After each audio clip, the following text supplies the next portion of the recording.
ভারত কি সত্যি এমন কোনো যুদ্ধের প্রস্তুতি নিচ্ছে? বাংলাদেশ দখল করতে এসে হয়তো ভারত নিজেই দখল হয়ে যেতে পারে। ভারত কি তাহলে হাত গুটিয়ে চুপচাপ বসে থাকবে?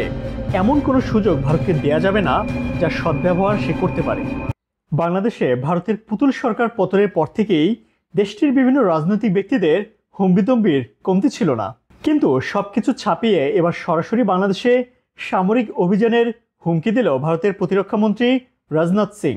বর্তমান পরিস্থিতি বিবেচনায় ভারত কি সত্যি বাংলাদেশে সামরিক অভিযান করবে? আর যদি করেও তাহলে তার ফলাফল কি হতে পারে? এসব বিষয় নিয়ে আজকের পর্ব, চলুন তাহলে শুরু করা যাক। সম্প্রতি ভারতের প্রতিরক্ষা মন্ত্রী রাজনাথ সিং বাংলাদেশ পরিস্থিতির উপর নজর রাখতে তার দেশের সশস্ত্র বাহিনীর কর্মকর্তাদের নির্দেশ দিয়েছেন। সেই সঙ্গে তিনি ভারতের শান্তি রক্ষায় সশস্ত্র বাহিনীকে যুদ্ধের জন্য প্রস্তুত থাকতে বলেছেন। খবরটি ভারতের দ্য টেলিগ্রাফ অনলাইনের। ভবিষ্যতে ভারত বিভিন্ন সমস্যার সম্মুখীন হতে পারে জানিয়ে রাজনাথ সিং সশস্ত্র বাহিনীর উদ্দেশ্যে বলেন, বাংলাদেশ, চীন সহ অন্যান্য প্রতিবেশী দেশগুলোর পরিস্থিতি বিশ্লেষণ করুন, অপ্রত্যাশিত যে কোনো পরিস্থিতি মোকাবেলায় প্রস্তুত থাকুন। তার ভাষণে যৌথ সামরিক দৃষ্টিভঙ্গি বিকশিত করার তাৎপর্য তুলে ধরে বিভিন্ন রাষ্ট্রের উস্কানি মোকাবেলায় সমন্বিত, দ্রুত ও কার্যকরী প্রতিক্রিয়া দেখানোর উপর জোর দেন দেশটির প্রভাবশালী এই মন্ত্রী। মূলত হাসিনা সরকারের পতনের পর থেকে ঢাকা ও দিল্লির সম্পর্ক এখন তলানিতে এসে পৌঁছেছে। এমন পরিস্থিতিতে ভারতের সেনাদের ভবিষ্যৎ যুদ্ধের জন্য প্রস্তুত থাকার কথা বলা হলো। এখন প্রশ্ন হলো, ভারত কি সত্যি এমন কোনো যুদ্ধের প্রস্তুতি নিচ্ছে, নাকি এটা শুধুই বাকোয়াস?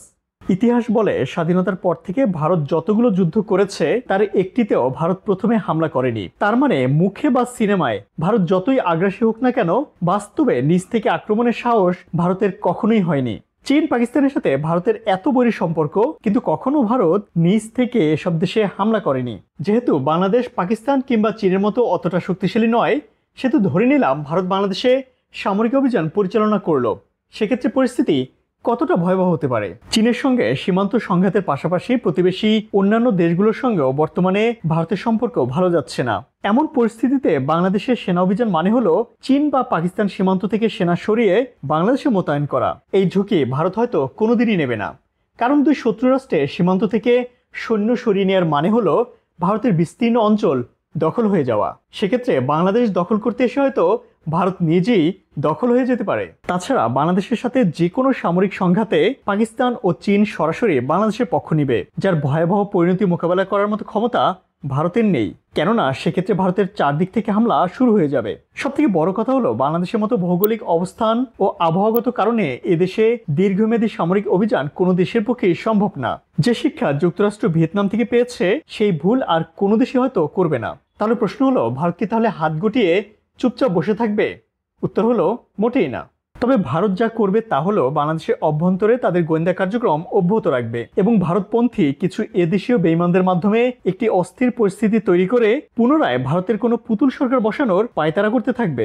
তাই আমাদের সবাইকে সতর্কতার সাথে পথ চলতে হবে। এমন কোনো সুযোগ ভারতকে দেয়া যাবে না যার সদ্ব্যবহার সে করতে পারে।